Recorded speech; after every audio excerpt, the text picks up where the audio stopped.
With the trade deadline less than a week away, there's a lot of Arizona Cardinal fans asking why the Cardinals made such a big move yesterday, and are they really trying to open up some spots for some guys that are hurt, or are we in for a big trade?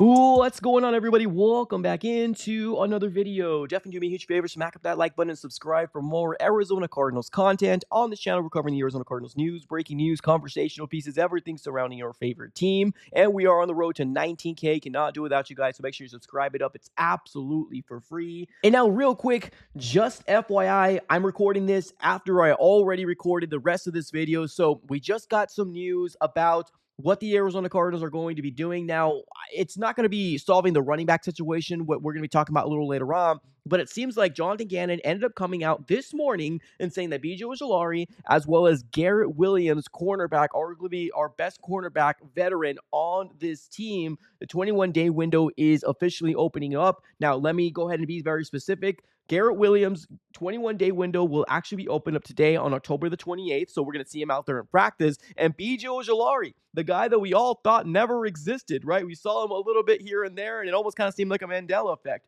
His 21-day window is actually going to be opening up this coming Thursday, which is October the 30th. So we might be seeing B.J. Ojuari here sooner rather than later. And I know I see some people out there saying, well, what's the point now? Well, the Cardinals still do feel like they are in it with 10 games left at 2-5. I get it. It's a big hole, but it's really cool that we got Garrett Williams coming back and potentially B.J. Ojuari going to be making an appearance in 2025. Who would have known? But today we're going to be diving into the weird move the Arizona Cardinals ended up making yesterday, which left a lot of Cardinal fans saying, okay, well, what's next for the Arizona Cardinals? Now, it all ended up starting off here with this tweet that I ended up seeing here from Josh Weinfis, as well as Tom Pelissero, basically saying the Cardinals released running back Michael Carter and defensive back Darren Hall, according to the NFL's transaction wire. Now, that's not weird. The Arizona Cardinals play musical chairs with Michael Carter all the time. They want him. They don't want him. He doesn't make the 53. He's on the practice squad. All these type of things. That's not the weird thing, right? But Josh Weinfis did confirm that the Cardinals intend to re-sign Carter per source. So that's cool. I like Michael Carter. I've been kind of jumping on a soapbox since last year, saying that he should make the 53-man roster. He got his chance this year, and unfortunately, he wasn't able to pop the way the Cardinals maybe wanted him to. But I never thought Michael Carter was going to be a number one running back for the Cardinals. He is a third down guy that's elusive, a different type of running back that's different from a James Conner and Trey Benson. But the Cardinals did decide to keep two running backs as of right now. That's going to be Amari DeMercado as well as Bam Knight. Now, we did see Bam Knight already take a step in the right direction to be the workhorse for the Cardinals, right? At least taking more reps from Michael Carter in this last game. Now, of course, the bye week ended up coming out here, and a lot of people were asking, well, are we making room for Trey Benson? Well, Trey Benson actually has one more week before he can actually be removed off of IR, because we need him on IR for at least a total of 4 weeks. So it can't be him. Now, some people are speculating out there, is this going to be the Garrett Williams as well as Walter Nolan coming back and elevating to the 53-man roster? Where honestly, I think all of these guesses are very valid when it comes down to what the heck are the Arizona Cardinals going to do, because truth be told, they are left with two running backs right now, and that's going to be Bam Knight, which was a fringe 53-man roster guy, maybe a practice squad guy, depending on which roster you're looking at in the NFL. And then you got Amari DeMercado, which unfortunately the Arizona Cardinals can't seem to let go, especially when he ended up making that big boneheaded move in that Titans game, throwing the ball before he ended up crossing the end zone. So a lot of Cardinal fans are really confused as to why we're keeping him over Michael Carter. I think when it all comes down to it, Amari is the best pass blocking running back we got on this roster, and he's been the best pass blocking running back since we had James Conner as well as Trey Benson. So it makes sense as to why they're keeping him over Carter, but it doesn't make sense to me as to why we're only keeping two running backs heading into week 9 on Monday Night Football versus the Dallas Cowboys. We ended up seeing the Denver Broncos, which I get it, much better team than us, but they ran rampant with RJ Harvey as well as J.K. Dobbins on that team. And it has a lot of Arizona Cardinal fans out there speculating, will they be sellers? Will they be buyers? Will they be both? Or will they just basically sit on their hands and let the trade deadline go by and not really do anything? So a lot of very valid questions out there. Now, this is where kind of the wrench is thrown out there, and a lot of Cardinal fans are really coming out here saying, oh my God, we could potentially make a move out here, because we ended up seeing this tweet here from Benjamin Albright saying running back incoming, but did not elaborate as to what the heck could potentially happen for the Cardinals. Will they make a trade? Will they elevate somebody from the 53? Or there's also the third option out there, which is should the Arizona Cardinals just kind of sign somebody off the street, which kind of feels in line with Monty Ossenfort might potentially do, but it's just so weird as to what the Cardinals are potentially thinking. Now, I don't feel confident only rolling with two running backs in week 9 versus the Dallas Cowboys, but as of right now, we're going to have to kind of wait and see how this all shakes out. I would love the Arizona Cardinals to potentially go after somebody before the trade deadline. Now, yes, we're 2-5, but realistically, if you're thinking about 2026, you might be able to get an opportunity to get a running back that might be your guy in 2026, or maybe have a split share or a split share load with Trey Benson. We've already seen Trey Benson for 2 years, and I really did like the pick in 2024 in the third round. It's just he's not able to stay healthy. So we need to be able to kind of think that on the other side of the coin as well, because what last year he landed himself on the IR for the remaining of the year. This year he's missing 4 weeks and landed himself on the IR again. So we got to really ask ourselves,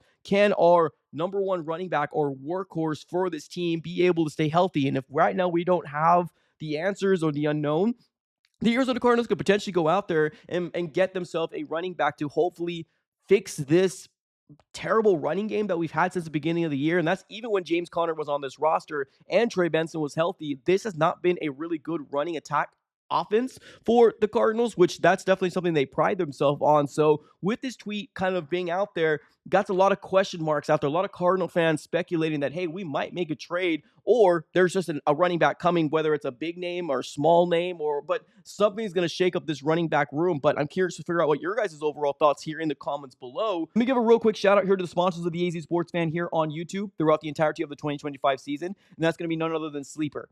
Make sure you check them out. Everything will be in the description below, but the NFL season is here, which means you now have a chance to 100 times your cash on daily fantasy football. Pick on stats for stars like touchdowns, passing yards, receiving yards, and fantasy points, and more for up to 100 times the payout on Sleeper. Get your picks right, and you can win big. Use promo code AZSF, and you can get up to $100 deposit match on your first initial deposit. Terms and conditions apply. And when you use my promo code, you can also get a free $20. That's it. They'll just give you $20 using promo code AZSF. No deposit needed, so you go ahead and make sure you check out their app.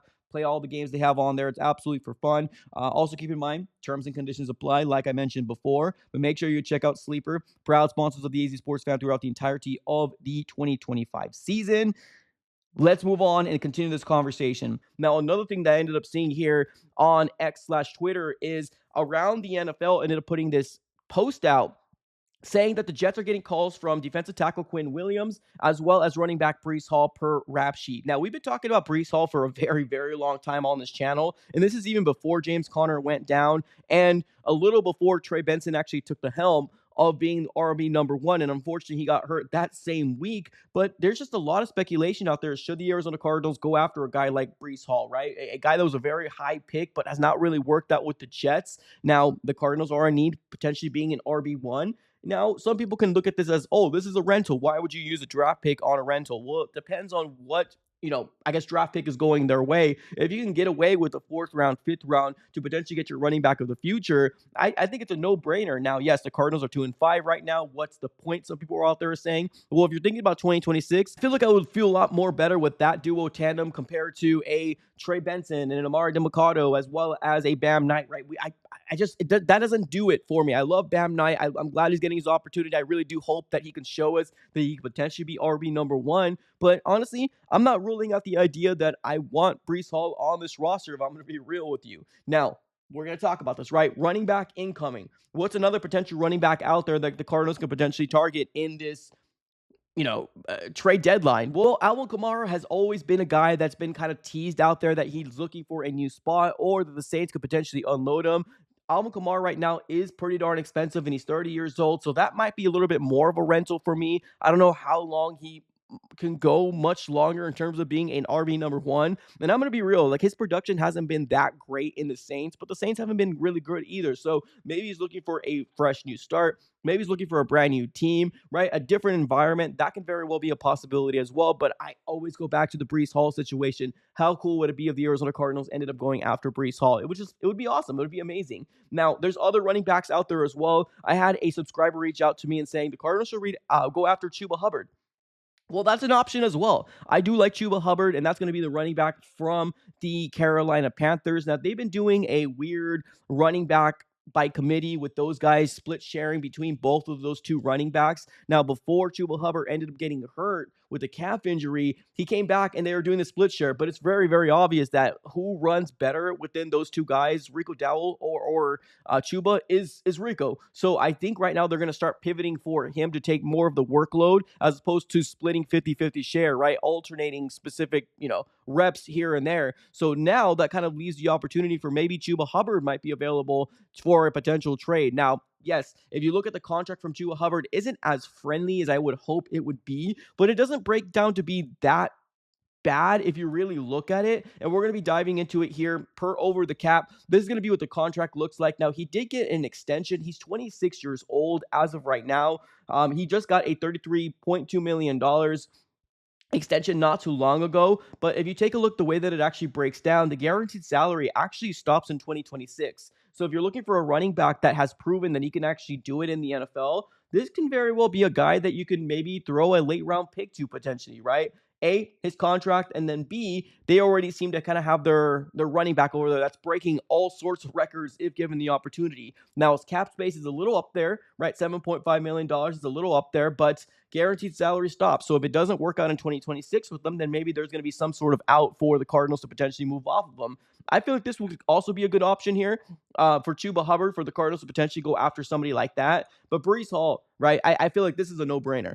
If you do go after a Breece Hall, it might be a little bit more expensive because what he's actually proven, he's younger as well. He's 24. And on top of that, he's looking for a place to get some sort of extension, right? So if the Cardinals go after Breece Hall, they're going to have to know darn well that they are going to have to pay him.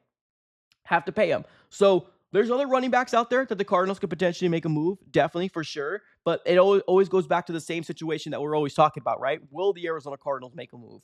Will they? Will Monty Ossenfort give up draft capital when you're sitting at a 2-5 team and heading into Monday Night Football? And some people don't think the Cardinals are going to beat the Dallas Cowboys. Now, have optimism or not, that's fine. But right now, the Cardinals have really dug themselves in a really bad hole. And unless they go in a completely crazy win streak, I don't see the Arizona Cardinals making the playoffs this year, and that was the expectation. So a lot of things to kind of talk about when it comes down to the 2025 Arizona Cardinals. But what are your overall thoughts, ladies and gentlemen? Let me know here in the comments below. Do you want the Arizona Cardinals to make a move, or do you not? Let me know in the comments. Appreciate y'all for tuning in as always. Have a great rest of your day, and go Cardinals.